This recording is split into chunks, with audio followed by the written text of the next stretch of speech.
चलिए अब डेमोक्रेसी में राइट्स की अगर हम बात करें, अभी हम लोगों ने क्या देखा, अगर हम चाहे ग्वांटानामो बे के प्रिजनर्स के बारे में देखें, या सऊदी अरेबिया के वीमेन के बारे में, या फिर कोसोवो के अल्बानियंस के बारे में, अगर इनमें से किसी के भी पोजीशन में आप होते तो आपकी क्या इच्छा होती?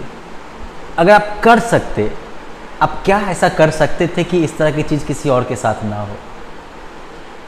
हम सब चाहते हैं ऐसा सिस्टम जहाँ पर कि सिक्योरिटी, डिग्निटी और फेयर प्ले जो है, उचित व्यवहार, ये सब के लिए मौजूद हो।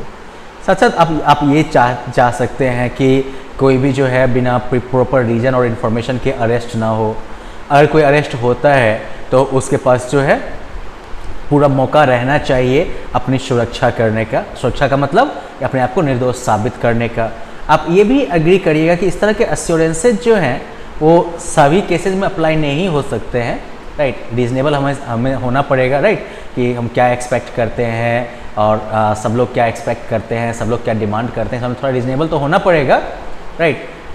क्योंकि सबके लिए आपको एक ही तरह का रूल बनाना होगा ना।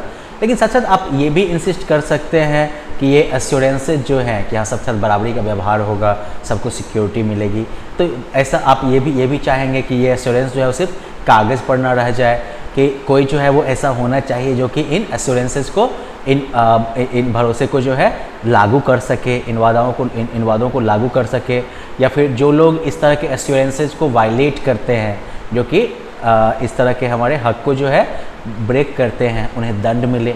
इस तरह से बेसिकली आप एक ऐसा सिस्टम चाहिएगा जहाँ पर कि एक मिनिमम गारंटी जो है वो सबके पास है, चाहे वो ताकतवर हो या कमज़ोर हो, अमीर हो या गरीब हो, मेजॉरिटी हो या माइनॉरिटी हो, सबको एक मिनिमम गारंटी हो कि हाँ भैया आप इज्जत, प्रतिष्ठा और सुरक्षा के साथ रह सकते हैं, ठीक है।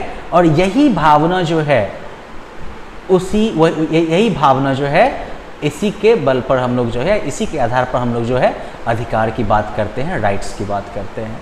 तो राइट्स होता क्या है?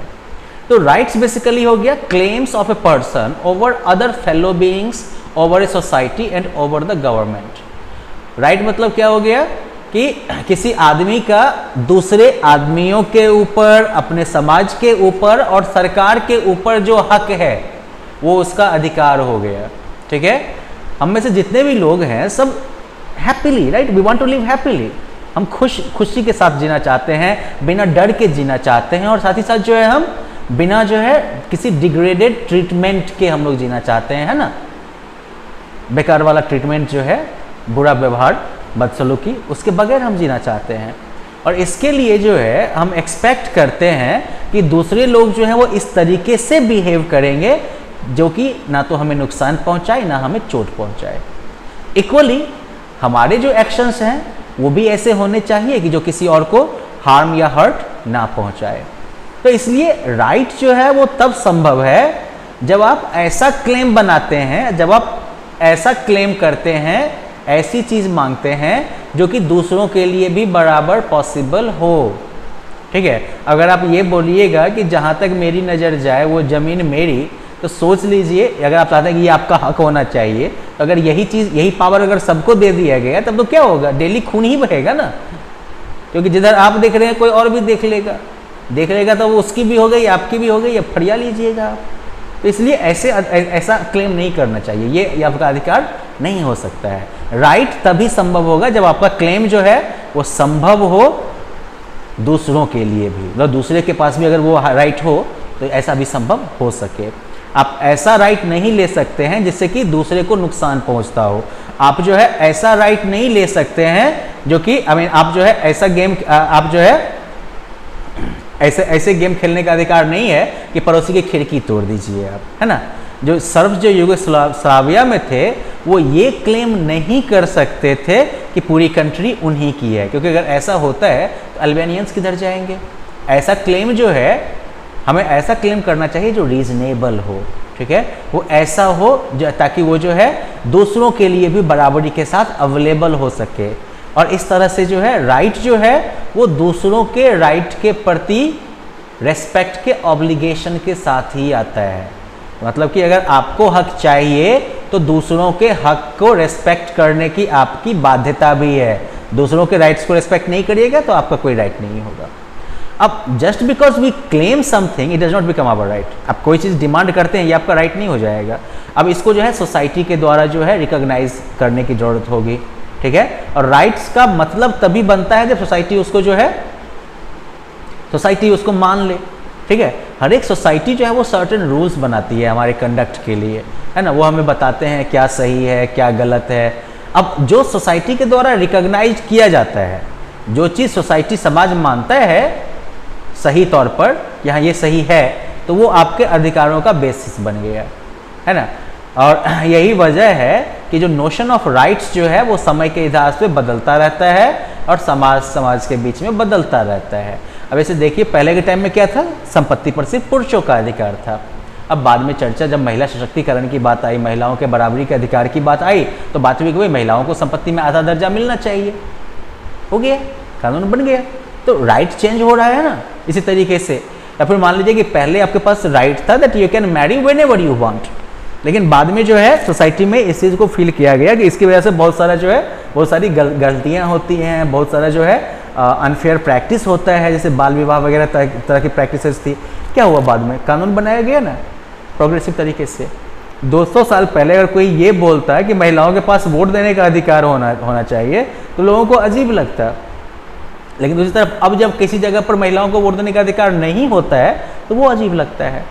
अब जब कोई सोशली रिकॉग्नाइज्ड क्लेम जो है जब वो कानून का रूप ले लेता है तब उसके पास असली पावर आती है। अदरवाइज वो जो है मेनली कह सकते हो कि नेचुरल या मोरल राइट्स के तौर पर रहते हैं। जैसे मान लो कि जो प्रिजनर्स हैं ग्वांटानामो बे में, उनके पास मोरल क्लेम था, टॉर्चर के अगेंस्ट, ह्यूमिलिएशन के अगेंस्ट उनके पास मोरल क्लेम था, लेकिन वो जो है कहीं पर भी इस क्लेम को इन्फोर्स करने के लिए नहीं जा सकते थे। जब लॉ जो है वो किसी क्लेम को रिकॉग्नाइज करती है तब वो इन्फोर्सिएबल होता है। ग्वांटानामो बे में जो प्रिजनर्स रखे गए थे उनको एक्चुअली एलियंस की तरह ट्रीट किया गया था, इलीगल प्रेजेंस के तौर पर ट्रीट किया गया था, और चूंकि वो कानूनी रूप से वहाँ हैं ही नहीं तो उनको कानून का प्रोटेक्शन नहीं मिलेगा। और यही वजह है कि जो वो कर रहे थे वो यूएस के कानून के मुताबिक तो गलत था, लेकिन इसके बावजूद भी यूएस का कानून ही उनके ऊपर लागू नहीं हो पाएगा, ठीक है। ये मुद्दा चल रहा था उधर। तो हम जो है मान लो कि जब मान लो कोई चीज़ जो है कानून के द्वारा इन्फोर्सिएबल होती है, जब किसी क्लेम को कानून मान लेता है तो वो इन्फोर्सिएबल हो जाता है, मतलब हम जो है तब उसके एप्लीकेशन का डिमांड कर सकते हैं कि भैया इस चीज़ को आप लागू करिए, ठीक है। जब बाकी जो नागरिक हैं या सरकार जो हैं वो अगर इन राइट्स का पालन नहीं करते हैं, इन राइट्स को फिर रिस्पेक्ट नहीं करते हैं, तो इसे जो है हम अपने अधिकारों का हनन कहते हैं कि भैया आप हमारे अधिकार में जो है दखल कर रहे हैं। और इन परिस्थितियों में फिर नागरिक जो है वो कोर्ट में जा सकते हैं अपने अधिकार की रक्षा के लिए। तो अगर मान लो कि हम किसी भी क्लेम को अगर हम राइट कहना चाहते हैं तो इसमें 3 क्वालिटी होनी चाहिए। पहली बात कि ये जो है रीजनेबल क्लेम होना चाहिए, राइट का डेफिनेशन क्या हो गया, रीजनेबल क्लेम होना चाहिए। दूसरा, ये सोसाइटी के द्वारा रिकॉग्नाइज्ड होना चाहिए, सोसाइटी को भी इसको मानना चाहिए। और तीसरी बात, ये कानूनी रूप से भी जो है पास सैंक्शन हो जाना चाहिए, कानूनी रूप से भी ये पास हो जाना चाहिए कि हाँ भैया ये आपका अधिकार है। अब आगे हम बात करेंगे कि हमें राइट्स की ज़रूरत क्यों पड़ती है डेमोक्रेसी में, ओके। अब देखो जब राइट्स जो है वो हर एक डेमोक्रेसी के सस्टेनेंस के लिए ज़रूरी है। डेमोक्रेसी में हर एक नागरिक के पास जो है ये हक है कि वो वोट डाल सके, सरकार में चुना जा सके। अब डेमोक्रेटिक इलेक्शंस जो हैं वो हों, इसके लिए ये ज़रूरी है कि नागरिकों के पास ये अधिकार हो कि वो अपने विचार व्यक्त कर सकें, वो पॉलिटिकल पार्टी बना सकें, वो पॉलिटिकल एक्टिविटीज़ में पार्टिसिपेट कर सकें। तो राइट जो है इस तरह से डेमोक्रेसी के अंदर बहुत ही इंपॉर्टेंट रोल प्ले करता है। राइट जो है वो माइनॉरिटी को मेजॉरिटी के दमन से बचाता है। राइट ये इंश्योर करता है कि मेजॉरिटी जो है अपनी मर्जी से सब कुछ ना कर ले। राइट्स जो है वो ये गारंटी देता है, राइट्स जो है वो गारंटीज़ हैं जो कि तब यूज की जा सकती है जब चीज़ें गलत हो रही हों, ठीक है। चीज़ें जो है गलत हो सकती हैं जब मान लो कुछ नागरिक जो हैं वो ऐसा चाहें कि दूसरे कुछ नागरिकों का हक जो है छीन लिया जाए। ये नॉर्मली तब होता है जबकि मान लो मेजॉरिटी जो है वो माइनॉरिटी वालों को दबाना चाहती है। तो ऐसे में गवर्नमेंट जो है उसका काम क्या है कि वो अपने नागरिकों के अधिकारों की रक्षा करे। लेकिन कभी कभी जो इलेक्टेड गवर्नमेंट होती है वो ऐसा नहीं कर पाती है या नहीं कर सकती है, या फिर वो इनफैक्ट अपने ही नागरिकों के अधिकारों पर अटैक भी कर सकती है। और यही वजह है कि कुछ अधिकार जो हैं उनको सरकार से भी ऊपर रखने की ज़रूरत होती है, ताकि सरकार भी उनको वायलेट ना कर सके।